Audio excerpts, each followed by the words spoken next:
के अजीम खादम सामने आएंगे ताकि एक कौम का खूबसूरत कलाम आपके सामने पेश कर सके। हालेलुया, प्रेज़ गॉड,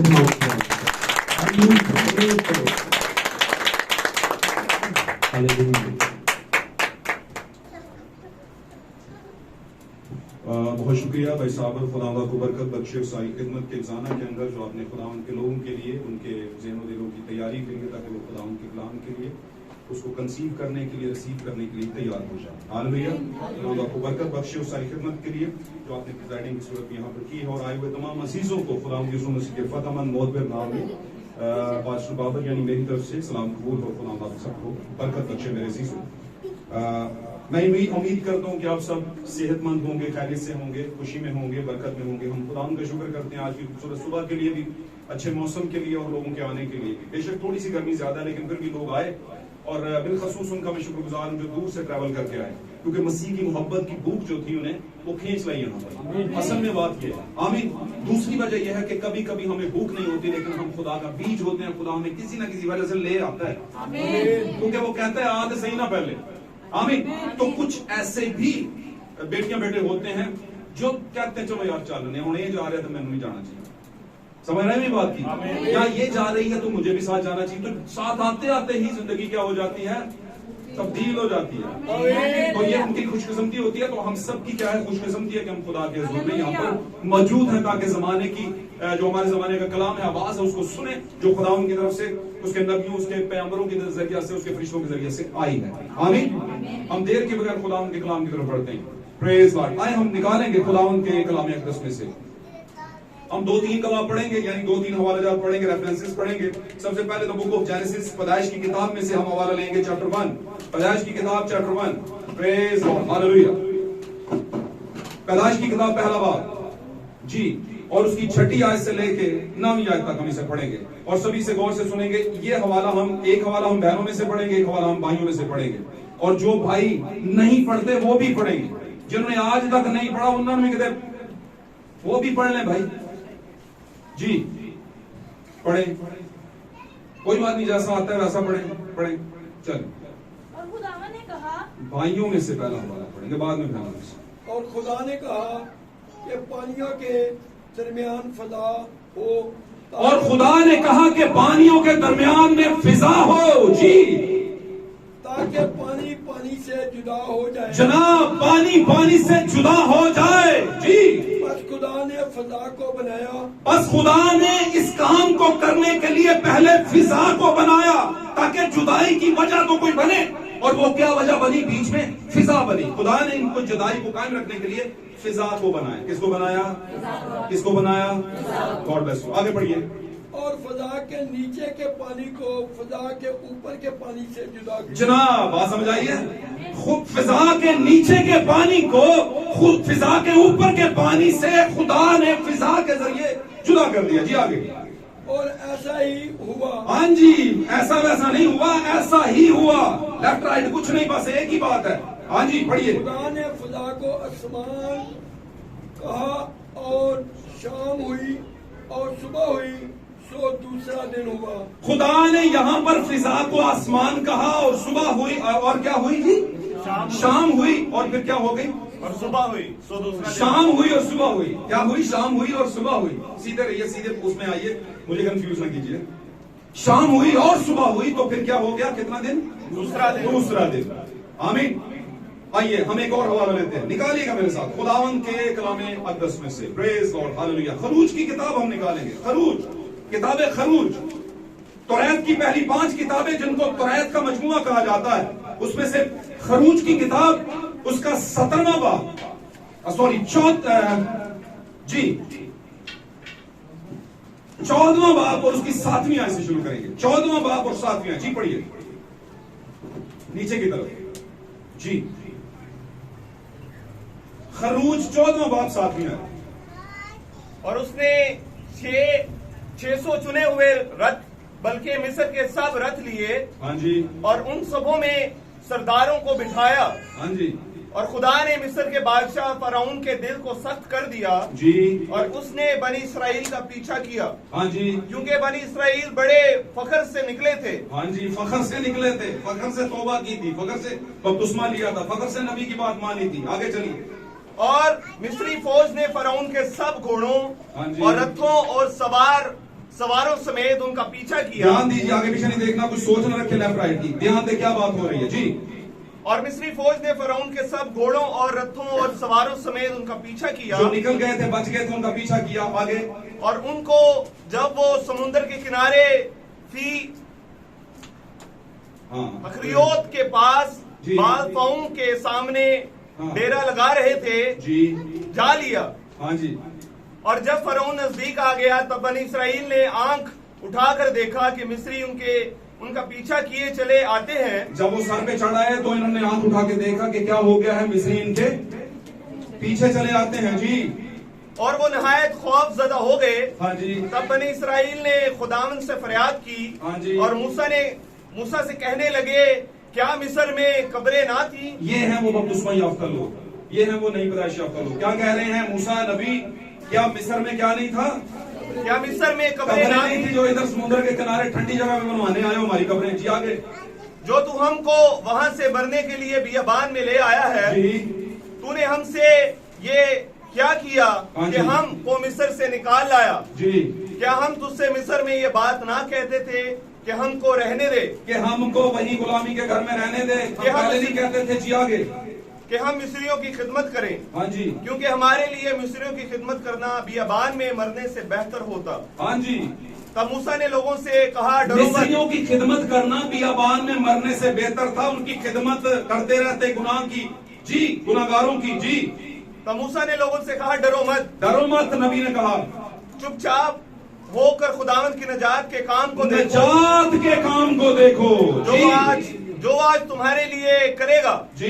क्योंकि जिन मिस्रियों को तुम आज देखते हो उनको फिर कभी अब तक ना देखोगे। कभी भी तुम उन गुलामियों के कामों को, गुलामी की जगह को अब तक नहीं देखोगे। खुदा के निजात के कामों को देखो, डरो नहीं जी।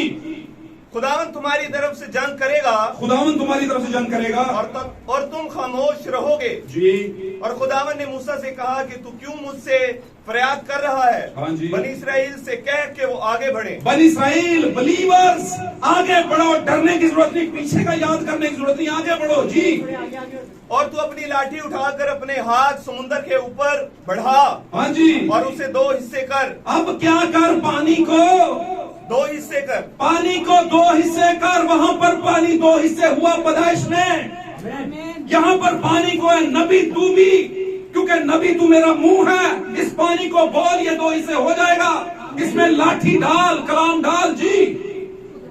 पढ़िए। 2 हिस्से कर और बनी इसराइल समुद्र के बीच में से खुश्क जमीन पर चलकर निकल जाएंगे। हाँ जी, रैप्चर कर जाएंगे जी। और देख मैं मिस्रियों के दिल सख्त कर दूंगा। हाँ जी। और वो उनका पीछा करेंगे। ये और मत सोच के मसीहत में आने के बाद तेरे लिए फुलाना बेड है, ऐसा नहीं है। ये इश्क नहीं है आसान, बस इतना समझ लीजिए, ये एक आग का दरिया है और डूब के जाना। ये दुनियावी है ना, रौलिया की गल नहीं कर रहा, दुनियावी इश्कां की गल नहीं कर रहा मैं, हैं वो तो हर किसी ने जनाब किते ना किते कोई ना कोई कहानी, उनकी बात नहीं कर रहा। वो तो गंद है खुदावंद के लिए जो हम मोहब्बत में पढ़ते हैं, अपने दूल्हा के लिए, उसकी बात कर रहा हूं मैं। तो ये भी कोई आसान नहीं है, ये भी आग का दरिया और बीच में से डूब के जाना है, कितने किनारे पहुंचना है, आसान नहीं है। मेरी बात समझ रहे हैं? तो क्या उसने कहा बीच में से खुश्क जमीन में से पहले पानी को जुड़ा के और बीच में से वो चलकर निकल जाएंगे जी, निकल जाएंगे। और देख मैं मिस्रियों के दिल सख्त कर दूंगा हाँ जी। और उनका पीछा करेंगे। हाँ जी। और मैं फिरौन और उसके सिपा और उसके रथों और सवारों पर मुमताज हूंगा जी। और जब मैं फिरौन और उसके रथों और सवारों पर मुमताज हो जाऊंगा, हाँ जी, तो मिस्री जान लेंगे कि मैं ही खुदावंद हूं। हाँ जी। असल बात यह है कि खुदा खुद की पहचान करवा रहा है कि मैं ही हूं भाईजान, और कोई नहीं है। आमीन। निकालिए मेरे साथ एक और हवाला, प्रेज लॉर्ड, हालेलुया। निकालेंगे हम द बुक ऑफ रेवलेशन में चलेंगे। यूहन्ना आरफ का मुकाशा बेसिकली यूहन्ना का मुकाशा नहीं है, ये खुदा का मुकाशा, हमारे खुदावंद यीशु मसीह का मुकाशा यूहन्ना पर है, उसके जरिए है, ये उसका नहीं है। आमीन। लेकिन चूंकि उसके जरिए आया इसलिए वो बंदा लेबल किया गया इसके नाम के साथ। यूहन्ना का 5वां हम निकालेंगे और हम चलेंगे जनाब। इसमें से 2 हवाले, लेकिन मैं एक ही पढ़ूंगा। इसमें से 2 हवाले एक ही पढ़ूंगा। हम चलते हैं जनाब 17 चैप्टर, मुकाशफा की किताब, the book of revelation chapter 17। Hallelujah, praise Lord. इसकी पहली आयत से हम पढ़ेंगे और इसको छठी आयत तक पढ़ेंगे, जल्दी जल्दी पढ़ेंगे जी। और उन 7 फरिश्तों में से जिनके पास 7 प्याले थे जी, एक ने आकर मुझसे ये कहा कि इधर आ। इधर आ भाईजान। कलीसिया को क्या कह रहे हैं? यूहन्ना दुल्हन है, दुल्हन को दिखा रहे भेद। क्या दिखा रहा है? पढ़िए आगे।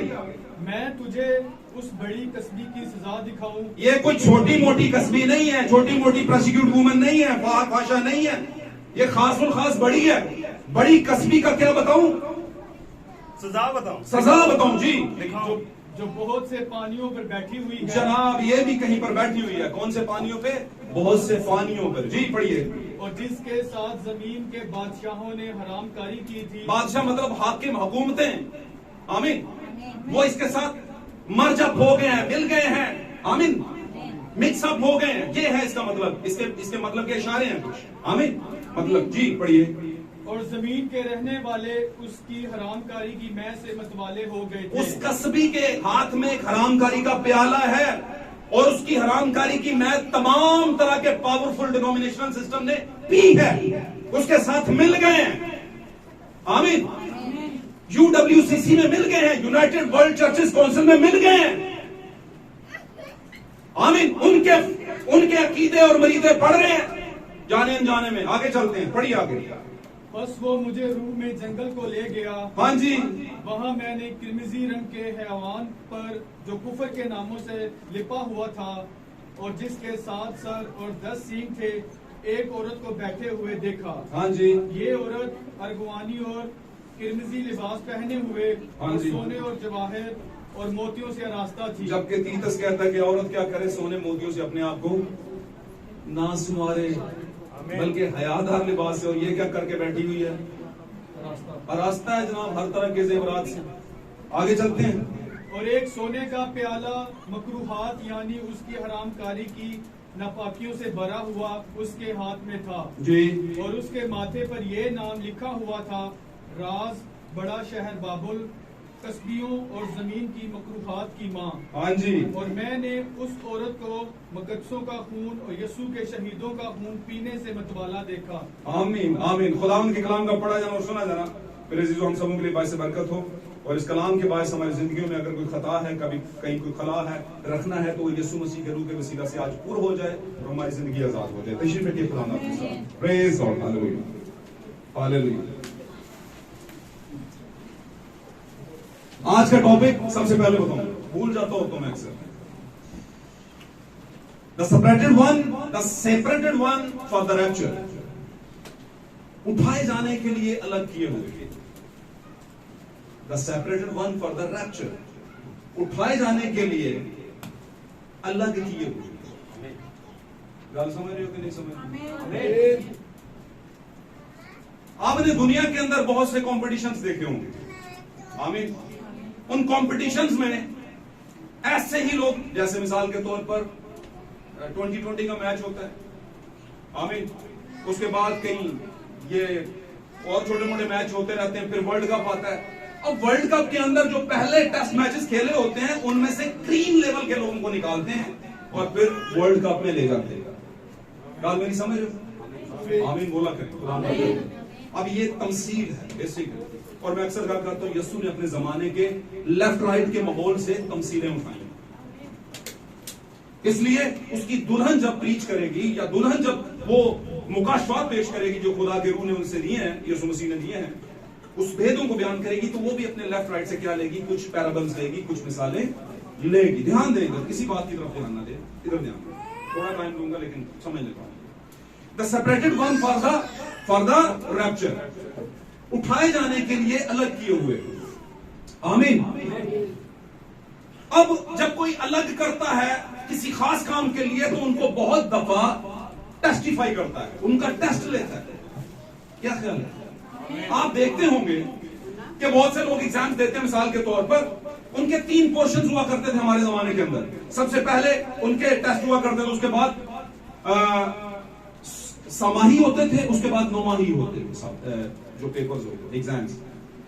तो सबसे जो सालाना होते थे मिसाल के तौर पर, उसमें उसी का दाखिला जाता था बोर्ड के पेपर में, क्या लें, उसी का भेजते थे दाखिला जो बच्चा सही अच्छी लेवल का था। फिर उन सब को इकट्ठा करके कंपटीशन होता था और वो इम्तिहान होता था, उसमें कोई फर्स्ट आ जाता था, कोई सेकंड और कोई थर्ड आ जाता था। आमीन। तो कहने का मतलब यही है, पूरी दुनिया के अंदर सबसे पहले ईमानदार, उसके बाद हकीकी ईमानदार। अब ईमानदार की बात की जाए, बिलीवर की बात की जाए तो हर कोई दावा करता है। मिसाल के तौर पर हम क्रिश्चियन, हमारे घर में बाइबल है, घर में क्रॉस लगा हुआ है, बाहर भी एक आयत लिखी हुई है, घर की दहलीज के ऊपर के वो दरवाजे के ऊपर, सर के ऊपर जहां से आप गुजरते हैं वहां पे भी कुछ लोगों ने आयतें लिखी होती हैं, बहुत खूबसूरत चीजें लिखी होती हैं, घरों में फ्रेम करवाए हैं। क्या इससे बचाए जाएंगे? हमारे जमाने के भाई जो नबी हैं, जो नबूवत लेकर आए, भाई विलियम ब्रैनम अपने एक मैसेज में कहते हैं, आपके रोजे, आपकी रियासतें, आपकी इबादतें, आमीन आमीन, आपका गैर जुबाने बोलना, आपका फील करना कि मैं किसी पादरी से हाथ मिलाऊंगा, मैं ब्लेस हो जाऊंगा, मुझे कोई पादरी छुएगा तो बरकत मिलेगी, आमीन। कहते ये सब इधर ही रह जाएगा, ये सब इधर वाली चीजें हैं, ये हमारे रोजमर्रा की एक वो है जो साफ सफाई करने के लिए अपने आप को, लेकिन ये चीजें हमें रैप्चर में नहीं लेकर जाएंगे, आमीन। हमें रैप्चर में क्या लेकर जाएंगे? मुकाशफा की किताब के अंदर क्या लिखा है? 10वें बाब के अंदर कहता है, फिर मैंने एक जोरावर फरिश्ता को आसमान पर से नीचे उतरते हुए देखा, और उसने अपना एक पांव किधर रख दिया? खुशकी पर, और एक तरी पर रख दिया, और जोर से दौड़ा जैसे शेर दौड़ता, बब्बर दौड़ता है, और उसके हाथ में एक छोटी सी खुली हुई क्या थी? और उसने मुझसे कहा, ले ये छोटी सी किताब क्या कर ले, ये तेरा पेट तो कड़वा कर देगी, लेकिन तेरे मुंह में क्या लगेगी? मीठी लगेगी। इसके खाने के बाद तुझे तेरे मामलात टेंशन में आ जाएंगे। ये वो मैसेज की किताब है, ये वो भेदों की किताब है जो मेरा और आपका यस्सु दुल्हन को देने के लिए, यानी यूहन्ना दुल्हन की तमसील है, देने के लिए उतरा। आमीन। और यही मेरे अजीजों दुल्हन के लिए वो किताब है, यही वो सीड है, यही वो बीज है, यही वो ऑफस्प्रिंग है, यही वो तुखम है, यही वो नस्ल का बीज है जो उसने खाया और उसके बाद जिंदगी बीज कंसीव किया, और यस्सु की दूसरी आमद के लिए यस्सु को बुला रही है, जिंदगी दुनिया में आ रही है, आमीन। और ये खुदा यीशु मसीह के कलाम से हामला, आमीन। पहली कुमारी भी कलाम से हामला था, ओके। हम अलग नहीं जाएंगे, दूसरी तरफ नहीं जाएंगे। ये वो चीज है जो भाई ब्रैनम कहते हैं, जिसके पास भेद होंगे उसके जमाने के। तो हमारा जमाना कौन सा है? 7वां। इस बात को जरूर कोट किया करें। आखिरी तो सभी कहते हैं, आखिरी तो क्योंकि मैंने सुना बहुत से मुफस्सरीन का जो क्रिश्चियन मुफस्सरीन और मुबल्लिगीन है, वो कहते हैं जी आखिरी अभियान है। आखिरी का मतलब 7वां जमाना अभी आना है। जबकि पाक कलाम कहता है, लुदीकिया की कलीसिया के फरिश्ता को ये लिख कि तू ना क्या है? सरद है, और ना तू क्या है? बस देख, मैं दरवाजे के बाहर खड़ा हुआ क्या करता हूं? घर के मालिक को ही घर के बाहर निकाला हुआ, और वो बाहर खटखटा रहा है, और हमने अंदर से दरवाजा क्या कर लिया हुआ है? आज की कलीसियाओं ने बंद। हमने नहीं किया, ये मैं जरा क्लियर कर दूं। हम जो हैं, हम कलीसिया थोड़ी, हम कलीसिया नहीं है। खुदा के लोग इस बात को जान लें, आप लुदीकिया की कलीसिया नहीं हैं। आप लुदीकिया की कलीसिया से सेपरेटेड वंस हैं, अलग किए हुए, उठाए जाने के लिए। हालेलुया। आप अलग नहीं होंगे तो उठाए नहीं जाएंगे। बच्चे ही लोग मैं नच नहीं, ऐसे नहीं होगा। फिजिकली अलग होना पड़ेगा।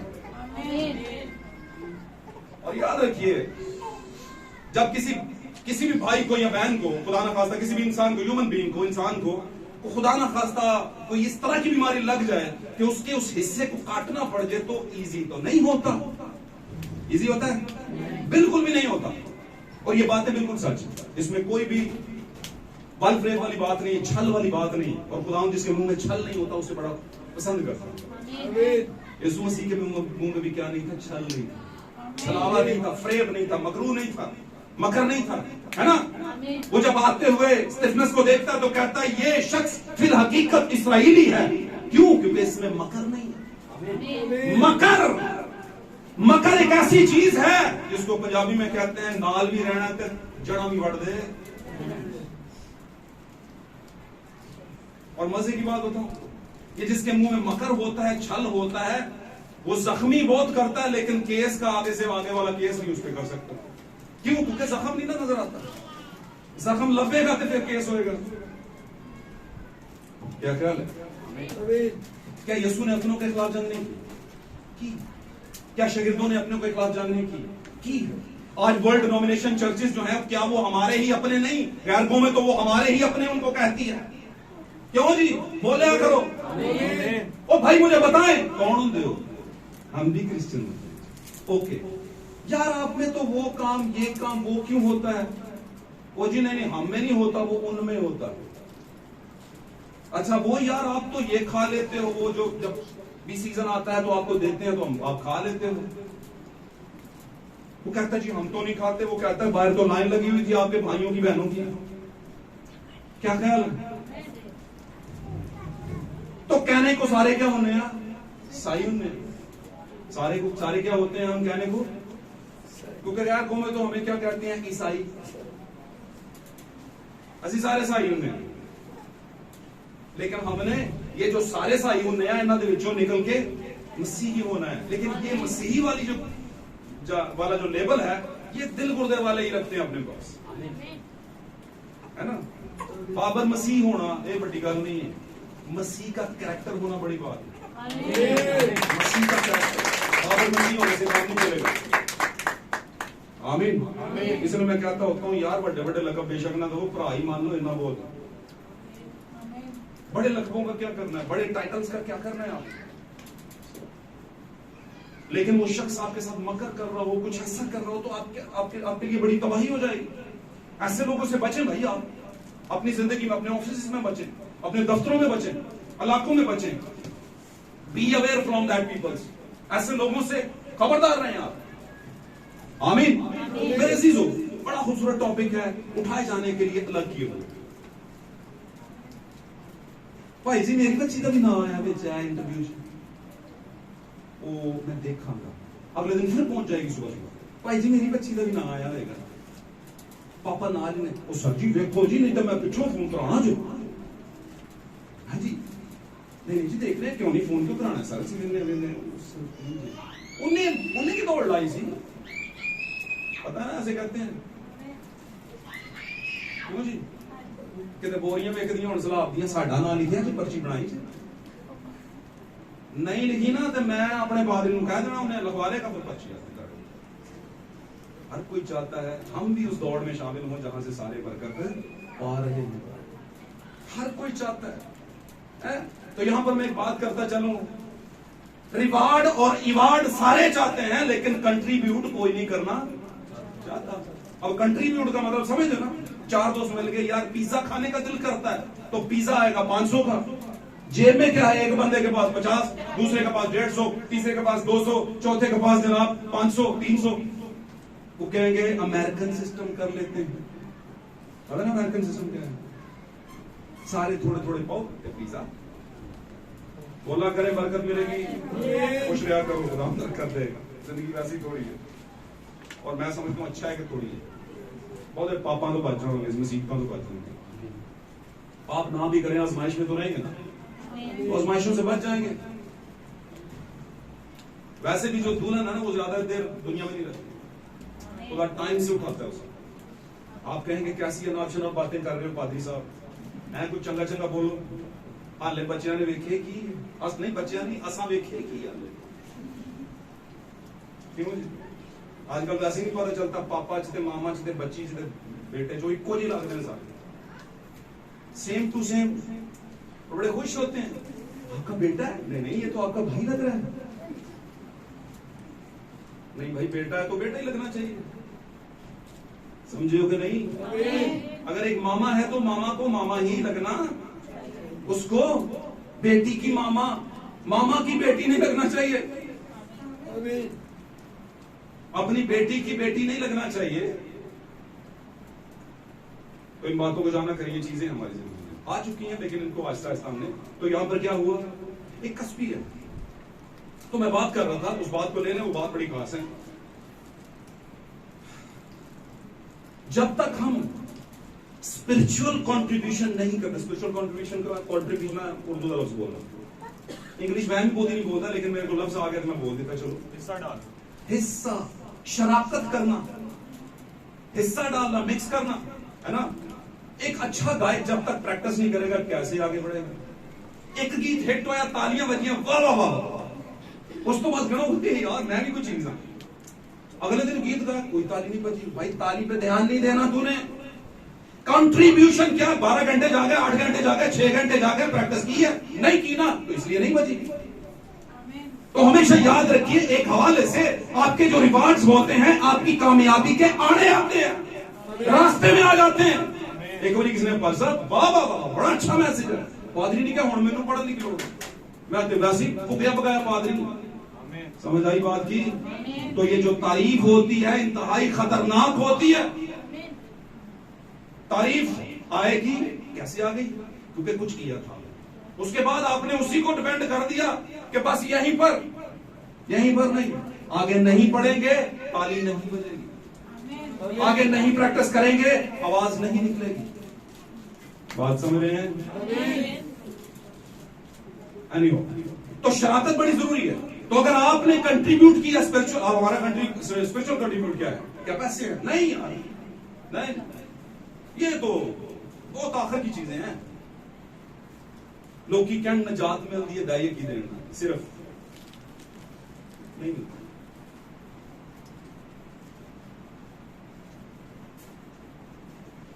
भाई बच्चा हो ना तो कपड़े पहले बनवा लो, बच्चा भी होने दो, 100 को दरिया समुंदर के दरिया बोलना नहीं, यही तो प्रॉब्लम है। मैंने ऐसे थोड़ी बोली, बात समझानी होती है, क्योंकि ये रिकॉर्डिंग है और गाइस है, उसमें बड़ी चीजों का ख्याल। ओके, तो खुदा बरकत दे। अच्छी बात है, आप समझते हैं अपने जमाने की पैराबल्स को, मिसालों को समझते हैं, लेकिन इन मिसालों को ऐसे जोक न दें। ये बातें एम ही नहीं, ये बातें बहुत जरूरी है आपको बिल्डअप करने के लिए, आपकी स्पिरिचुअल बिल्डिंग के लिए। स्पिरिचुअल बिल्डिंग समझते हो, तुसी हो, तुम खुदा का मकदस हो। जो कोई मेरे मकदस को बर्बाद करेगा, खुदा उससे बर्बाद करेगा। समझ रहे हो ना? समझ रहे हैं? तो इसके साथ कंट्रीब्यूशन वो कौन सी है? बाइबल पढ़नी है और रूटीन से पढ़नी है। रूटीन बनाएंगे बन जाएगी, थोड़ी पढ़ लें, ज्यादा पढ़ लें, जितनी भी रूटीन से पढ़ें। आमीन। फिर मैं कहता चलूं, मैंने आगाज में कहना था, बात रास्ते में आगे कह देता हूं। बाइबल आज भी नहीं किसी को है, ऐसे कुछ बच्चे एफए भी नहीं, कुछ बीए भी नहीं, कुछ बच्चियां भी बीए एफए भी नहीं, है ना, कुछ मैट्रिक नहीं, कुछ नॉन अंडर मैट्रिक नहीं। 5 तक तो पढ़े ही ना लोग, पढ़े हैं कि नहीं? सारे नहीं, लेकिन कुछ ना कुछ बहुते पढ़े। बाइबल किधर बाइबल? जरा दास दो आजा मुंह से बताएं, आप बताएं, अच्छा लगेगा। 1 मिनट रामेश, बाइबल किधर है? ओके, तुसी पढ़ लेंगे थोड़ा बहुत, सच्ची गल झूठी गल नहीं करनी। मत ये कहो कि मैनू भी कहणगे बाइबल कित्थे नहीं सर, उर्दू खुदावंद दे कलाम वास्ते बेइज्जती करा लिए, नो प्रॉब्लम।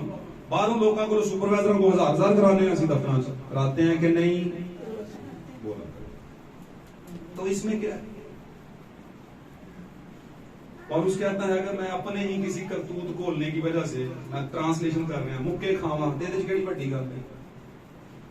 तो अगर यीशु के नाम के लिए मुझे पढ़ेंगे तो ये मेरे लिए क्या है? सौभाग्य की बात है मेरे लिए। खबरदार, ये बात नहीं करनी, खबरदार, थोड़ा लगा दी बात, समझ रहे? तो आप खुदावंद के नाम को जलाल देंगे, यीशु के लिए खाएं आपने, तो थोड़ी सी बेइज्जती। और बेइज्जती भी क्या है भाई? पौलुस कहता है मैं तुम्हें शर्म दिलाने के लिए कहता हूं, कहता है ऐसे कहता है मैं तुम्हें शर्म दिलाने के लिए। स्ट्रेट फॉरवर्ड शख्स और कलाम स्ट्रेट फॉरवर्ड है, और अगर कोई शख्स स्ट्रेट फॉरवर्ड नहीं है जो इसको लेकर चल रहा है, निगरानी कर रहा है, तो वो झूठा है, फ्रॉड है, उसके मुंह में छल है। वो अपनों के लिए तो दूसरा पैरामीटर रखता है और दूसरों के लिए दूसरा।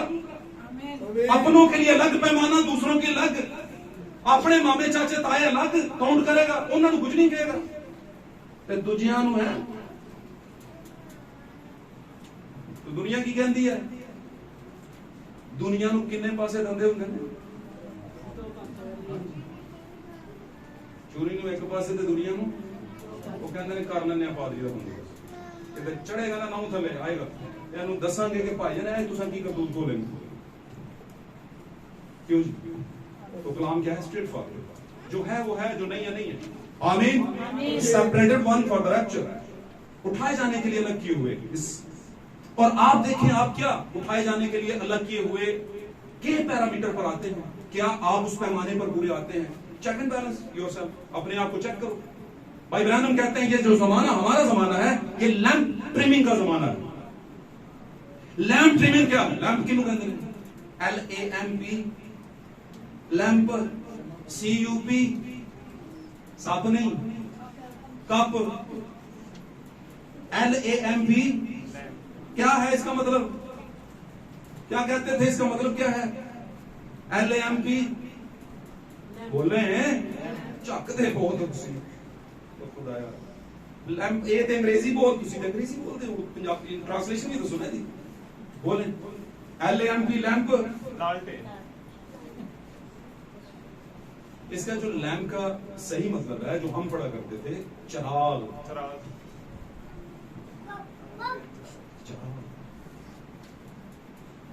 और ये लैंप जो था इलेक्ट्रिक लैंप भी हुआ करते थे घरों में, पता ना, नाल ही साइड टेबल बेड के साथ ही स्विच लगा होता था, टिक करो तो चल जाता था, है ना, वो इलेक्ट्रिक थे।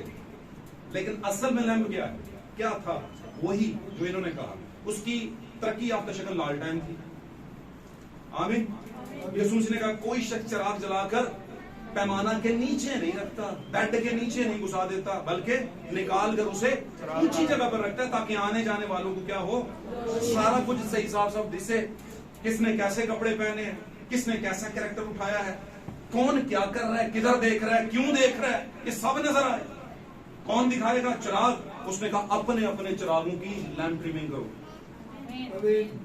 जब चिमनी जो होती है, लालटेन जो होती है, या दिया जो होता है जिसमें ड्यूट डलती है, जब वो धुआं देना शुरू कर देता है तो हम चेक करते हैं कि नहीं। और मैंने जो मेरा तजर्बा है, मैंने जो देखा है, उसके ऊपर वो जल जल के कोयला सा बन जाता है। लैंप की ड्यूट जल जल के क्या बन जाती है? कोयला। और फिर हम कैंची लेते हैं, उसको काटते हैं, जब काटते हैं तो वो लाइट क्या हो जाती है? नॉर्मल हो जाती है, और बड़ी खूबसूरत लाइट निकलती है उसमें। आमीन। इरिटेट नहीं करती, प्रॉब्लम नहीं करती। वरना पापा जी भी क्या ओ कुछ करो यार, लैंप है की क्या लैंप कह दो नहीं, मतलब लैंप नहीं कहते, वो दीवा का कुछ करो, ए ड्यूटी सीधी करो, पुत्र तेरा तेल चेक करो, कहते हैं कि नहीं। तो जब रूहानी लैंप बिगड़े हो तो पापा हो या अपनी सिगरेट च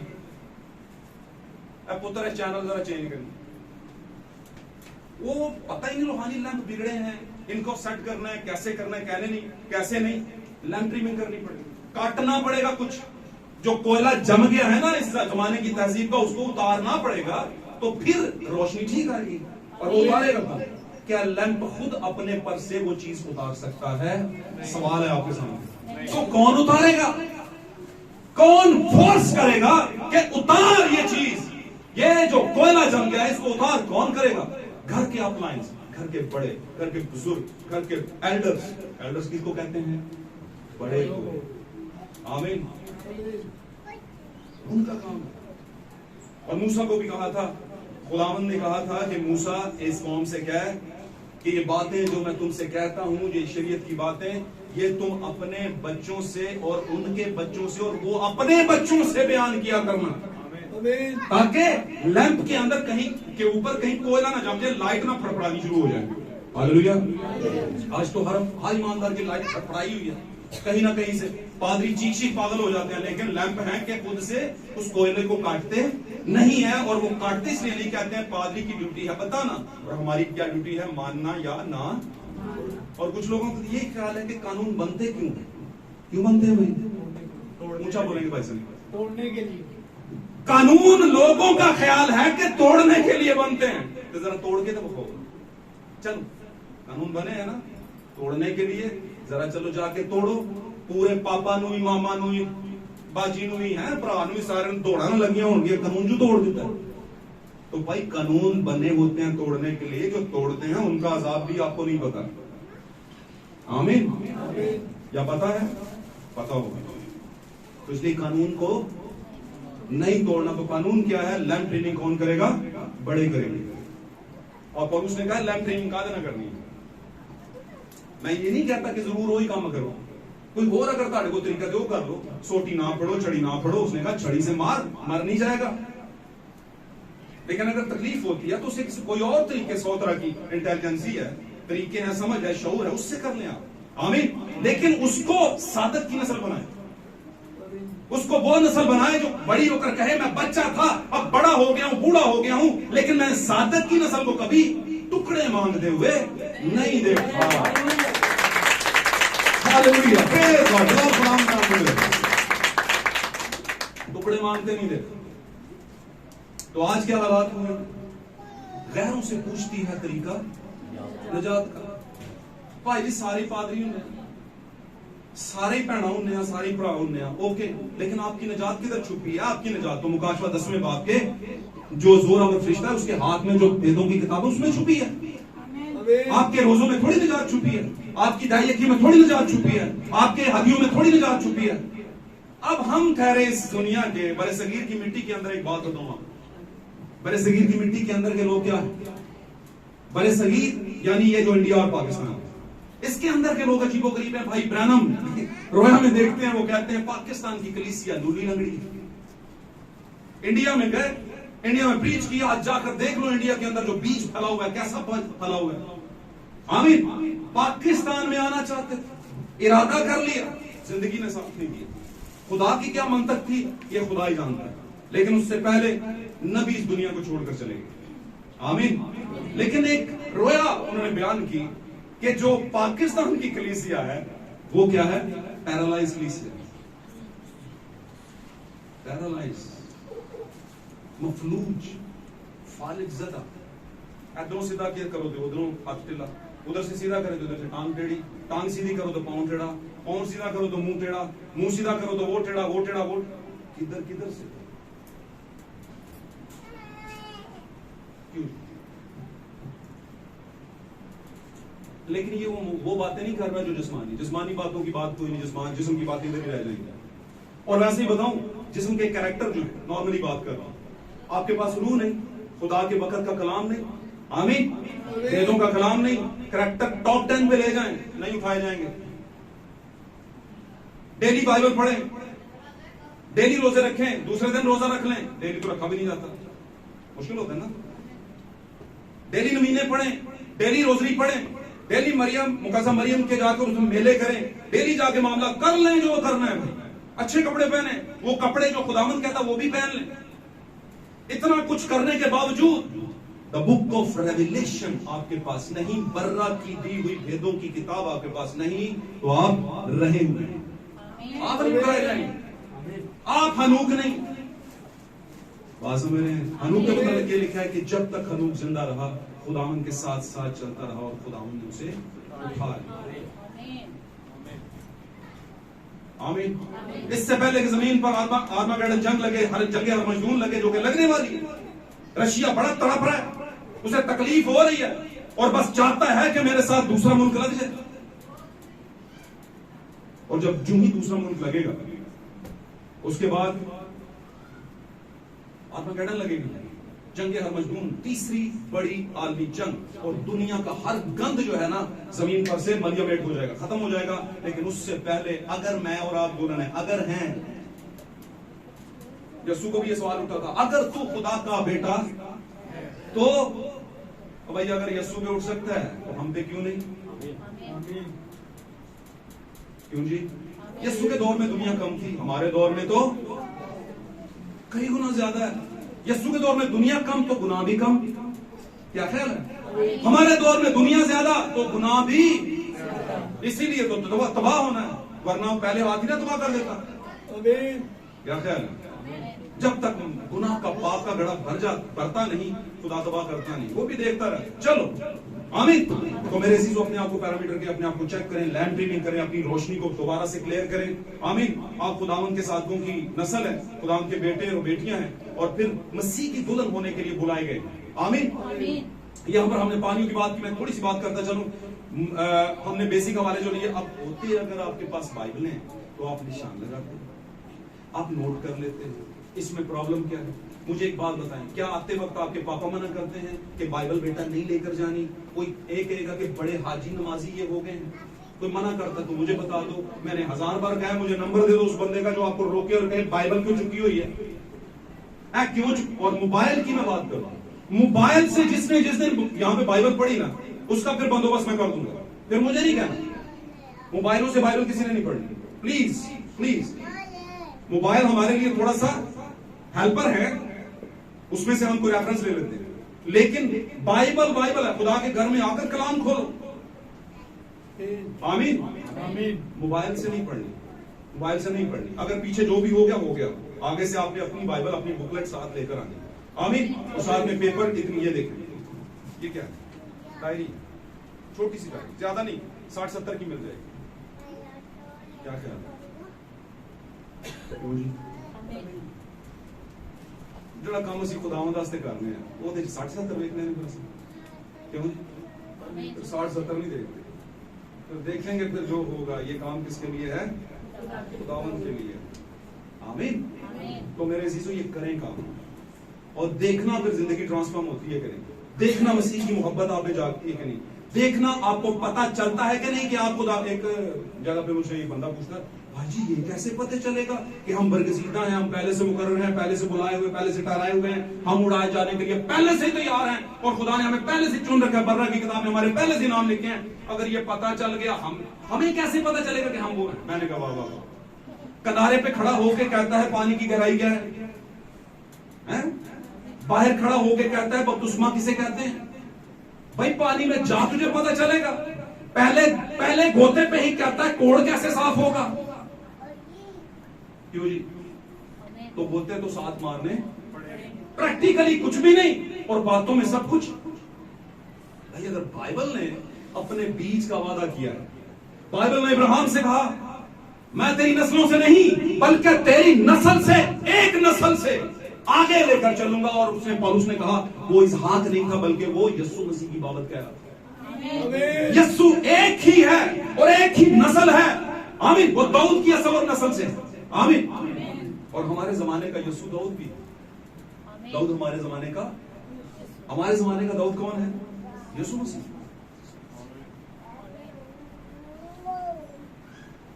बातें करने को बहुत है, करूंगा नहीं, टाइम पे निकल जाएगा, लोग बोर होने शुरू हो जाएंगे। ये बड़ा प्रॉब्लम है।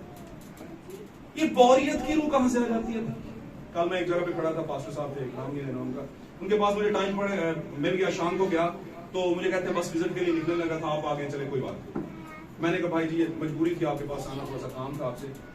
तो मुझे कहते हैं कि भाई जी मैं जो खुदावंद के साथ चल रहा हूं,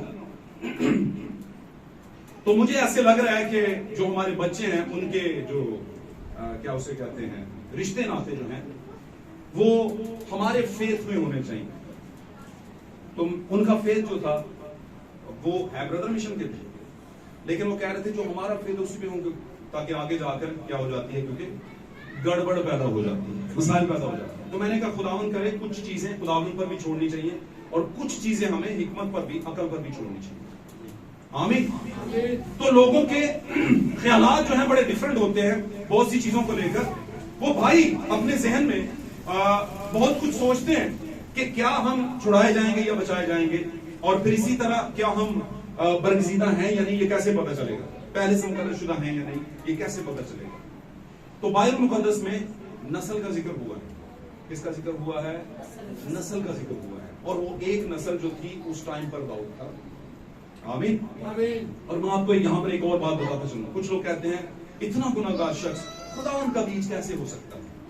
क्योंकि लोगों ने पैरामीटर नेकी को रखा है, अमल को रखा है, अमाल को रखा है। नहीं भाई, अमाल बाद का प्रोडक्ट है, पहले क्या है? आपका ईमान है। जब ईमान आएगा तो फिर ईमान को साबित करने के लिए आपको अमल अपने अच्छे करने पड़ेंगे। आमीन। अब इस करने नहीं देगा। वहां पर बनी इस्राएल से वो निकल कर मिस्र से आगे आगे, लेकिन आगे चल के उनके पीछा किसने किया? फिरौन और उसकी फौजों ने पीछा किया। और दर हकीकत खुदा चाहता था, वो हमें पुराने अहद में यही सिखाना चाहते हैं कि खुदा खुद चाहता है कि मेरे लोग जब निकलते हैं तो इनका ट्रायल लिया जाए, इनकी आजमाइश की जाए। और वो उनके सर पर चढ़ाया था और बिल्कुल पीक पर मुसीबत आ गई थी, जिस टाइम पर उनमें से ज्यादातर बोलना शुरू हो गए। क्या बोलना शुरू हो गए? क्या मिस्र के अंदर कब्रें नहीं थी? क्या मिस्र के अंदर हम तुझे ये नहीं कहते थे कि हमें इन्हीं की खिदमत करने दे, हमें मत लेकर जा? क्या हम तुझे पहले नहीं कहते थे कि पादरी साहब साढ़े को मैसेज एंड टाइम मैसेज नहीं मनिया जाना? ये सख्त है, ये खुराक हमें नहीं हजम होनी, क्योंकि ये तो बड़ा कुछ मना करेगा। ये चर्च की बाउंड्री के अंदर आने से पहले कहेगा चर्च के मुताबिक आओ, ये मना करेगा और स्ट्रिक्टली मना करेगा। हमने तुझे नहीं कहा था कि हमें रहने दे इधर ही, पर तूने कहा नहीं, एक बारी चल के देखो, एक बारी बोला करें, एक बार चल के तो देखो। पर मूसा ने कहा इतना सोचो मत, खुदा की निजात के काम देखो, खुदा को भी निजात देगा, छुटकारा देगा। और वहां पर सामने मिक्स किस्म का पानी था और उसको यरदन, अगर मैं गलत नहीं तो वहां पर वो दरिया जो सामने था, समुंदर था या दरिया था, उसको वहां पर उसने कहा कि तू इस पर क्या कर दे, आसा अपना बढ़ा, जो मैंने तुझे हिकमत दी है, एबिलिटी दी है, उसको इस्तेमाल कर। और जब उसने बढ़ाया तो पानी पानी से क्या हो गया? अलग हो गया। पानी पानी से क्या हो गया? अच्छा, यहां पर एक खास बात देखना, ये पानी जुदा होने के बाद दोबारा मिल गया। ये पानी जुदा होने के बाद दोबारा मिल गया। ये जो पानी था जो जुदा हुआ और दोबारा मिल गया, ये दुल्हन को रास्ता देने के लिए अलग हुआ। इसने दुल्हन को रोक नहीं सकता था, क्योंकि पीछे खड़ा कौन था? नबी था। नबी आशा लेकर खड़ा, और नबी की आशा में वो ताकत थी, उसके जमाने का कलाम, उसके जमाने की मिनिस्ट्री जो थी, वो इस काबिल थी कि इस जमाने की जो बूदोबाश है, तहजीब जो है, ये जो समुंदर है, ये जो पानी है, जो लोग हैं, अहले जुबान है, गिरोह हैं, कबीले हैं, इनमें से रास्ता बनाकर अपनी दुल्हन को नबी के जरिए से ले जाए खुदा। आमीन। तो ऐसा ही हुआ, पानियों ने रास्ता ले दिया। मैं ये बताना चाहता हूं, बहुत से लोग जानते भी हैं, लेकिन मैं बताऊंगा आपको। यहां पर हमने देखा कि मुकाशवा के अंदर यहां पर लिखा है, ये जो पानी तू देखता है, ये जो पानी तू देखता है, जिस पर ये कस्बी बैठी है, वो अहले जुबान, गिरोह, उम्मतें और कबीले हैं। यानी ये लोग हैं, यानी वो समुंदर है, वो पानी है जिसको अलग होना है और जिसमें से निकलकर दुल्हन ने जाना है। क्योंकि इस पर कौन बैठी हुई है? हमारे जमाने की वर्ल्ड चर्चेस काउंसिल बैठी हुई है, और वो कस्बी है।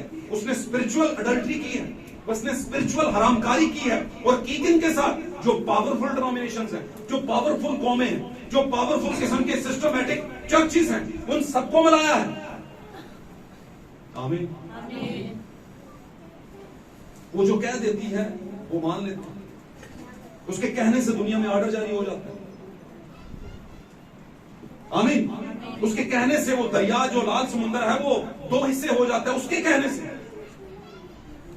कहने से होता है। और उसने जमीन पर अपनी एक जो क्या उसे कहने चाहिए कि थ्रोन, यानी कि तख्त लगाया हुआ है जमीन के ऊपर। जो कहता है दुनिया को मानना पड़ता है, और आगे चल के ज्यादा मानना पड़ेगा जब वो 666 के तौर पर निकलेगा। आमीन। और ये कस्बी कोई औरत नहीं है, कोई ऐसी औरत नहीं है जिसको आप कह लेंगे अच्छा ये कोई औरत है, ये औरत नहीं, औरत नहीं है, ये औरत की तमसील है। और औरत कलीसिया को कहा गया है, और हम जानते हैं कि हम कलीसिया, हम क्या है? दुल्हन। क्योंकि कलीसिया मेंबरशिप से बनती है। कलीसिया कुछ लोगों की मेंबरशिप लेने से बनती है और देने से बनती है, लेकिन कलीसिया यीशु की फसली से निकलती है। कलीसिया दुल्हन यीशु की फसली से निकलती है। आमीन। दुल्हन यीशु की। अब कलीसिया का क्या मतलब है? ओके, ये किसने कहा? Okay, God bless you. मिली जुली भीड़ ठीक है, लेकिन कलीसिया का खास मतलब क्या है? चर्च। लेकिन चर्च क्या? चर्च? चर्च में कितनी किस्म के लोग होते हैं? बोलिए बोलिए बोले, मैं 1000 बारी समझाया तो फिर भी चुप करके बैठ तीन किस्म के हैं।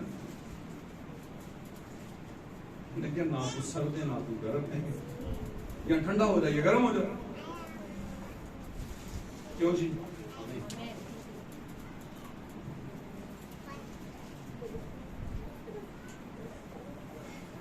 इतनी बार कहा है थोड़ी अपने आप में हिम्मत रखें, थोड़ा जोश दिखाएं यीशु के लिए। मेरे लिए हिम्मत ना हो, यीशु वास्ते करो, कुछ कर सकता है कोई यीशु के लिए? हाथ खड़ा करो, खड़ा करो, यीशु वास्ते कुछ कर सकता है? हाथ खड़ा करो, हाथ खड़ा करोगे तो छटा यीशु के लिए जो कोई कुछ कुछ कर सकता है, कुछ ना कुछ कर सकता है, वो अपना हाथ पता भी नहीं बच्ची की कर सकते हैं ऐसी इसको नहीं कर। उसने हाथ उठाया, जिसने हाथ उठाया खुदा उनको बरकत दे, जिन्होंने नहीं उठाया उनको बरकत, क्योंकि मुझे यहां से क्लियर नजर आता है। आमीन। तो हाथ उठाएं, दुआओं को निकाल दें, बर्डन्स को निकाल दें, टेंशन को निकाल दें, परेशानियों को निकाल दें, खुशी को जिन में कलाम की खुशी को आने दें। आमीन। कितनी बड़ी कम कई जन पता चल रहा है कि ऐसा नहीं है, मेरे कहने से कोई फर्क नहीं पड़ता।